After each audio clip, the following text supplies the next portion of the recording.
Political science की सभी students को मेरा नमस्कार। स्टूडेंट्स, हमारा टॉपिक चल रहा है अमेरिकन कॉन्स्टिट्यूशन और अमेरिकन कॉन्स्टिट्यूशन में कुछ तथ्य अपन आज करेंगे। 2 नंबर के प्रश्न पूछ लिया जाता है, 8 नंबर का प्रश्न पूछ लिया जाता है, वो आज हम करेंगे। हालांकि हमारा जो टॉपिक चल रहा है वो अमेरिकन कांग्रेस चल रहा है, अमेरिकन कांग्रेस ही चल रहा है। अमेरिकन कांग्रेस में ही कुछ समितियां होती है जिसका विवरण कल हमने पढ़ लिया था। कॉन्फ्रेंस कमेटी, सम्मेलन समिति, हमने इसमें पढ़ा था कल कि किसी भी विधेयक के प्रति दोनों सदनों में, कांग्रेस के दोनों सदनों में, प्रतिनिधि सदन और सीनेट में, दोनों सदनों में मतभेद उत्पन्न हो जाता है तो क्या होता है, संयुक्त अधिवेशन नहीं होता। हालांकि भारत में अनुच्छेद 108 के तहत संयुक्त अधिवेशन होता है, लेकिन अमेरिका में संयुक्त अधिवेशन नहीं होता है। ध्यान रखना है, अमेरिका में संयुक्त अधिवेशन नहीं होता है। तो दोनों सदनों में क्या होता है, बराबर सदस्य संख्या लेते हैं और एक कॉन्फ्रेंस कमेटी बना जाती है, सीसी बनाई जाती है। और वो जो विधेयक होता है, जिस विधेयक के ऊपर दोनों सदनों में कॉन्फ्लिक्ट हो गया है, गतिरोध हो गया है, तो वह विधेयक कॉन्फ्रेंस कमेटी को सौंप दिया जाता है, ना कि संयुक्त बैठक होती है। तो आमतौर पे होता क्या है, जो सीनेटर होते हैं वह कांग्रेसमैन को मना लेते हैं और सीनेटर की विजय हो जाती है।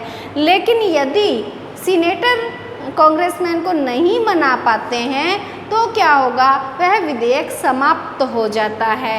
क्या होता है, वह विधेयक समाप्त हो जाता है। इस समिति को कई बार कांग्रेस का तीसरा सदन कहा जाता है, कांग्रेस का तीसरा सदन कहा जाता है, क्योंकि दोनों सदनों के बाद में यदि विधेयक जाता है तो वो यहीं जाता है। क्योंकि हमने अभी पढ़ा है कि यदि दोनों सदनों में गतिरोध उत्पन्न हो जाता है तो गतिरोध के बाद में वह विधेयक कहाँ जाता है, कॉन्फ्रेंस कमेटी में जाता है। इस प्रकार कई बार इसे कॉन्फ्रेंस कमेटी को कांग्रेस का तीसरा सदन कहा जाता है। यहाँ पे हम देखेंगे कि यहाँ जो अमेरिका है, अमेरिका में कांग्रेस की समिति प्रणाली क्या है, कांग्रेस की व्यवस्था क्या है समितियों की। तो देखिए, कांग्रेस का कार्य क्या है, कानून का निर्माण करना, कानून का निर्माण। लेकिन कानून का निर्माण एक जटिल कार्य है। कानून के काम में कार्य वृद्धि के कारण से वो विधेयक संसदीय समितियों को सौंप दिया जाते हैं, विधेयक संसदीय समितियों को सौंप दिए जाते हैं। और यहाँ पे संसदीय समिति फिर क्या करती है, विधेयक को कानून का रूप देती हैं। यहाँ पे अभी कैसी वियर क्या कहते हैं, कहते हैं अगर यूके में संसदीय व्यवस्था पर यूके के लोग गर्व करते हैं, यूके अपनी व्यवस्था, संसदीय व्यवस्था पर गर्व करते हैं, तो यूएस से अपनी संसदीय समितियों पर गर्व करते हैं। इस प्रकार संसदीय समिति क्या करते, कानून निर्माण के कार्य में बहुत अधिक भाग लेती है। फिर आता है वुड्रो विल्सन, जो कि अमेरिका के राष्ट्रपति थे। अमेरिका के राष्ट्रपति ने इन संसदीय समितियों को लघु विधान सभाएँ कहा है, लघु विधान सभाएँ कहा है, लिटिल लेजिस्लेचर भी कहा है। तो यहाँ पे एक और महोदय हुए थे, स्पीकर रीड।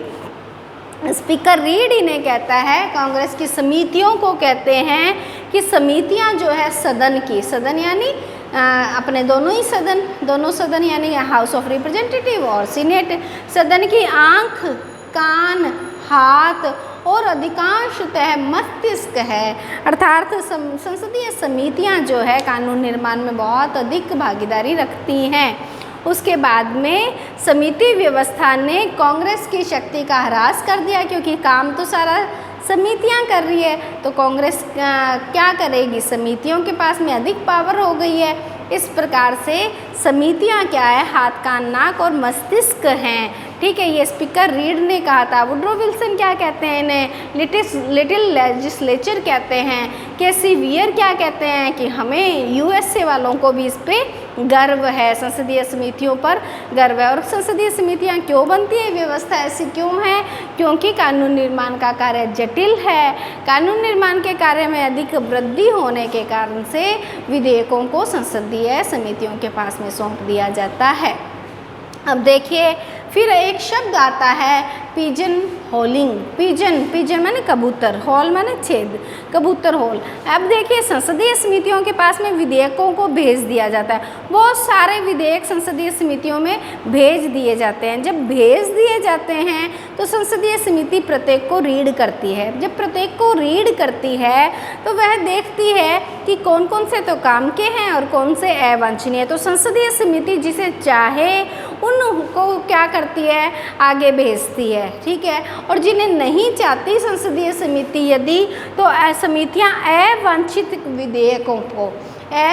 विधेयकों को कांग्रेस तक पहुंचने ही नहीं देती है, कांग्रेस तक पहुंचने ही नहीं देती है। इसका अर्थ क्या है, समितियां जिस विधेयकों को चाहती है वह कांग्रेस तक पहुंचाती है, अवांछित विधेयकों को कांग्रेस तक पहुंचने ही नहीं देती है। अर्थात होता क्या है, वह विधेयक जो समितियां नहीं चाहती है वह हॉल में चले जाते हैं। कौन से हॉल में चले जाते हैं, पिजन हॉल में चले जाते हैं। अर्थात उन विधेयकों का अंत हो जाता है, अर्थात वहाँ पे सामने नहीं आता है और उन विधेयकों का अंत हो जाता है। ये है पिजन होलिंग। देखिए स्टूडेंट्स, हमने बात करी थी फिलीबस्टर क्या है, गैरीमैंडरिंग क्या है, हमने बहुत सारे शब्द देखे हैं। और पिजन होलिंग क्या है, लॉबिंग क्या है, लॉन्ग रोलिंग क्या है, और इसके अलावा पार्क बैरेल क्या है, ये सारे शब्द हमने करे हैं और ये प्रश्न में पूछे जाते हैं। ये प्रश्न में सारे प्रश्न पूछे जाते हैं स्टूडेंट्स कि गैरीमैंडरिंग क्या है, लॉन्ग रोलिंग क्या है, पार्क बैरेल क्या है, फिलीबस्टर क्या है, पिजन होलिंग क्या है, लॉबिंग क्या है, ये सारे के सारी बातें पूछी जाती है और हमने डिस्कस भी कर ली है। तो तुम्हें सारे के सारे वर्ड्स का एक छोटे से मीनिंग में ध्यान होना चाहिए। जैसे पिजन होलिंग क्या है कि जो समितियां अवांछनीय विधेयकों को कांग्रेस तक नहीं पहुंचने देती तो वो क्या करते हैं, कांग्रेस के पास जाने से पहले ही विधेयक समाप्त हो जाते हैं। उन समाप्त विधेयकों को पिजन होलिंग कहा जाता है। ऐसे ही गैरीमैंडरिंग, पार्क बैरेल, फिलीबस्टर हमने कर लिया। और एक होता है लॉबिंग। लॉबिंग का अर्थ होता है कि जो दबाव समूह होते हैं, प्रेशर ग्रुप्स होते हैं, वो उनके द्वारा अपनाई जाने वाली तकनीक होती है। प्रेशर ग्रुप्स के द्वारा अपनाई जाने वाली तकनीक होती है और इसमें ये क्या करते हैं, अपने अनुसार दबाव समूह अपने अनुसार कानून निर्माण में हिस्सा लेते हैं। और ये किसका सहारा लेते हैं, ये पेशेवरों का सहारा लेते हैं। पेशेवरों यानी जो इस व्यवसाय में है, अर्थात दबाव समूह अपनी इच्छा के अनुसार कांग्रेस से कानून निर्माण करवाते हैं। ये होती है लॉबिंग। ये भी एक भ्रष्ट आचरण होता है। तो हमने बहुत सारे शब्द किए हैं। कॉन्फ्रेंस कमेटी क्या है, पार्क बैरेल क्या है, गैरीमैंडरिंग क्या है, फिलीबस्टर क्या है, और यहाँ पे आज हमने किया पिजन होलिंग क्या है, लॉबिंग क्या है। ये जो सब शब्द हैं ये हम कर चुके हैं, लेकिन तुम्हें और अच्छे से पढ़ना है ताकि ये यदि 2 नंबर के प्रश्न में आ जाते हैं तो तुम इजी वे में कर लो। जैसे कि हमने करा था लॉन्ग रोलिंग क्या है, प्रतिनिधि सभा में ये लॉन्ग रोलिंग ज़्यादा होती है। लॉन्ग रोलिंग अर्थ क्या है कि पूरे के पूरे जो अपना दल होता है उसके हित को छोड़ के कुछ व्यक्तियों को उनका जो पर्सनल हित होता है उस पर्सनल हित के कारण से एक संयुक्त हो जाना, आपस में क्या कर लेना, सहयोग करके गठबंधन तैयार कर लेना, ये होता है। इसी प्रकार से हम सारे के सारे कर चुके हैं और इसके बाद में हमारा नेक्स्ट टॉपिक नई किसी टॉपिक के साथ में नेक्स्ट वीडियो आएगी। यहाँ तक का हमारा आज का लेक्चर ख़त्म होता है।